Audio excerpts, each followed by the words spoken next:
Hey everybody, I wanted to give you a little bit of information on blocking today. I'm going to show you wet blocking, steam blocking, and pin and spritz blocking. These little samples that I have here are all wool, but there are of course other fibers that you can and should block. This piece of mat that you see here that looks like a giant puzzle piece is part of a kit called the Knitter's Block, and it comes in two different sizes. A link for that will be on the blog, so you can check that out. I really like it.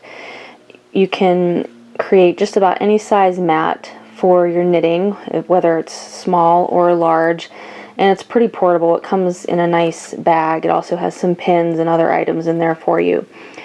Also, I have here some T-pins. I'm sure you know what those look like. And then I have a cloth that we'll be using when we steam block. I have a little bowl of water. Now this is just plain water, but you can also add some wool wash or a gentle soap, like maybe a baby shampoo or something if you want. Then I have my spray bottle here. And then, of course, I have my iron.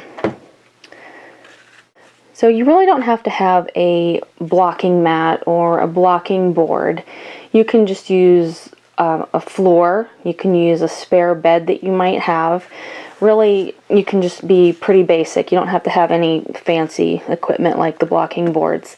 You can get interlocking rubber pieces like this, like in the kids section of stores like Walmart or Target, and they are a cheaper alternative to the Knitter's Block or other blocking boards that might be out there. So that's something that you can get as well if you want something to pin out. In the past, I used to use a giant cardboard thing that I got from Joann's, and I believe that's primarily for sewing, but it has measurements on it in like inch and centimeter increments, and I really liked that for a while, but the problem was since I wet block most of the time, it started to get warped and wrinkled, so that was no good. So that's why I replaced it with the Knitter's Block. I wanted to mention that you might also want to have a ruler or tape measure handy if you are blocking something that requires it to be pinned out to specific measurements, like pieces of a sweater. I am not a sweater knitter, so I really do not worry so much about making sure things are pinned out to the right size. Usually I just block shawls and scarves, so I just kind of eyeball it and make it as even as I can. So, okay, the first thing that I have here is this little piece of knitting, and I think I just did a yarn over knit two together pattern for this. So I'm going to wet block this little piece here. So you're just going to let it soak in your water until it's good and wet. And you don't want to use hot or cold water. It can just be room temperature or maybe lukewarm. And I forgot to mention, you'll probably want to have a towel handy too when you're wet blocking.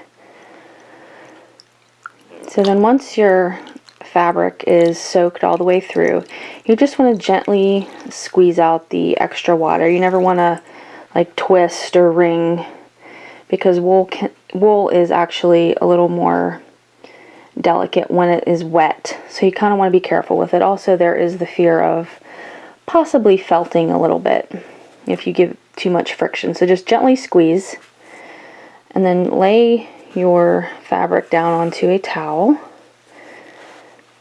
and just roll it up in the towel. And if you have a large item, you can put it on the floor and step on it to squeeze out extra water.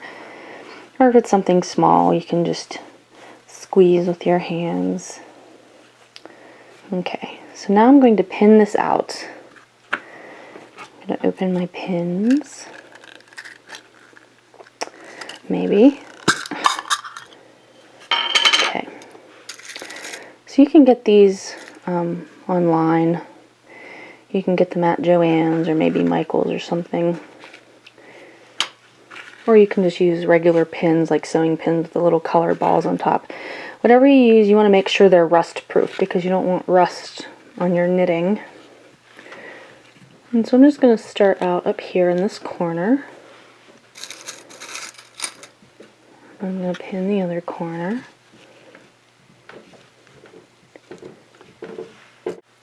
I'm just going to pin this other corner here.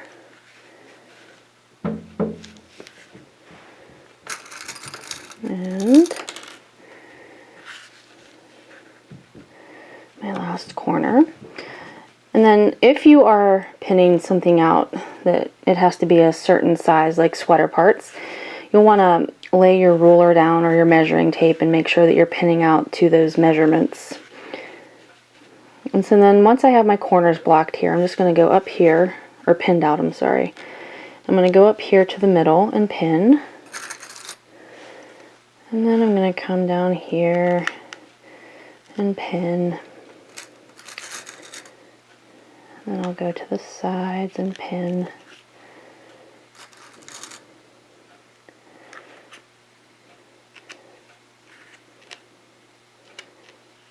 So this is a pretty simple shape.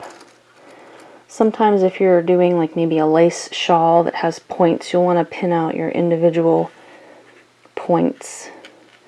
And if you're working from a pattern, it should tell you. Or, you know, you can just pretty much use your judgment how you want your item to be shaped.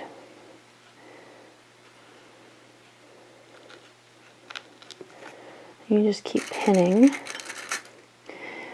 And you can block as aggressively as you want. Like you can use a lot of pins, or you can use only a small number of pins. You can also get blocking wires, which I think makes blocking items a lot easier. And I didn't bring mine to show you, but I will have a link for some really good blocking wires on the blog. You basically just thread your blocking wires through your knitting, and then you can put your pins in, and it gives you much cleaner lines, I think, with the blocking wires, and it's a lot easier because you can actually use fewer pins. So I think you get the idea with this. And then you would just let this dry, and then once it's dry, you take out all your pins, of course, and then you have a beautifully blocked fabric. Next, I'm going to use this little triangular shaped fabric here to show you the Spritz and Pin method of blocking.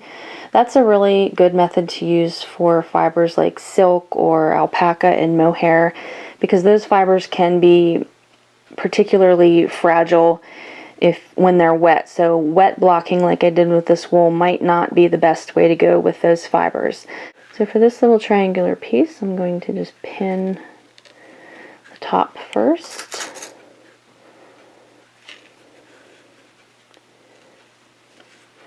And then I'll pin my bottom here. And you might notice that I have all these tails sticking out. You want to block your item before you weave in your tails. I forget where I read that, but I read that somewhere when I was a relatively new knitter, so that's always the route that I have gone with weaving in ends on anything that I'm blocking. I do it as the last step. So on this little piece here, let me just get a little bit closer. I made yarn overs at the beginning of my rows. So what I would do for this, if I wanted my little loops to be opened up on my finished item, I would just put a pin into each loop like that during blocking. And so once that dries, those little loops are going to stand out very nicely.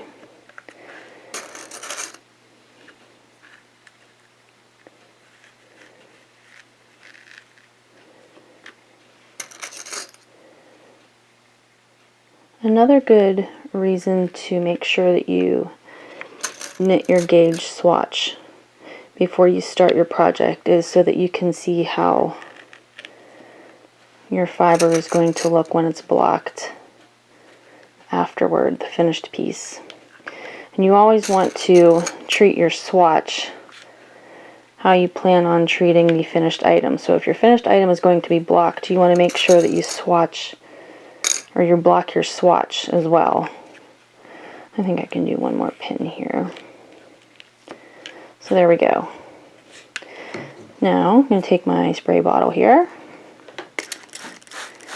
And you just want to spray it until it's fairly wet.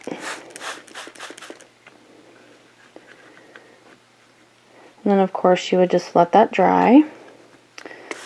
And then take out all of your pins. So that is the pin and spritz method. And the last method that I'm going to show you is steam blocking, and I'm going to use this little pentagon shaped piece that I have here. So I'm going to pin this out, and steam blocking is a good way to go maybe if you're using cotton, because when cotton is wet it tends to stretch out and lose the desired shape. If you've ever had a cotton sweater, you might have experienced the way that it can stretch out of shape and become kind of weird. You can use any of these methods with wool, which is what I usually knit with, but I prefer the wet block that I did up here for my knits. Wet blocking is good for fibers like linen, because linen actually gets stronger when it's wet, so wet blocking is good for linen. Whoops. I'm trying to see around my camera. I keep my camera around my neck, and sometimes it's hard to see over, so that's why I'm kind of fumbling here.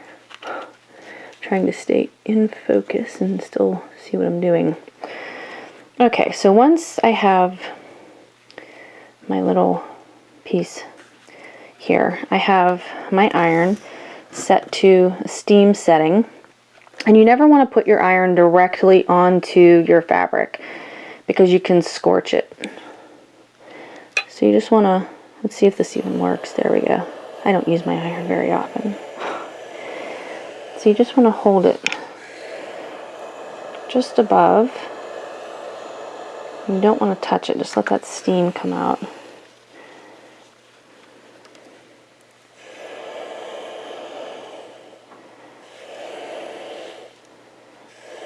And I really don't steam block. I think I steamed block an acrylic scarf once, and I know that there are some people that say you can block acrylics, like, you know, the Red Heart yarn Super Saver that they have, their worsted acrylic, but I have never had good luck in acrylics holding its shape. And the stitches do look a little bit better afterward, but I just don't bother with any kind of blocking on the rare occasions that I use a synthetic or acrylic yarn. So that's how you can do the steam blocking. You could also give it a little spritz, and then hold your iron over it.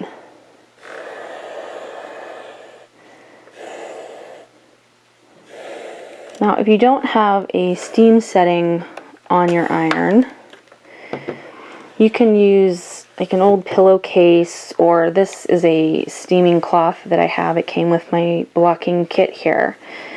And you can wet this, or whatever kind of cloth that you have. Just get it really soaked and then squeeze out all of the excess water.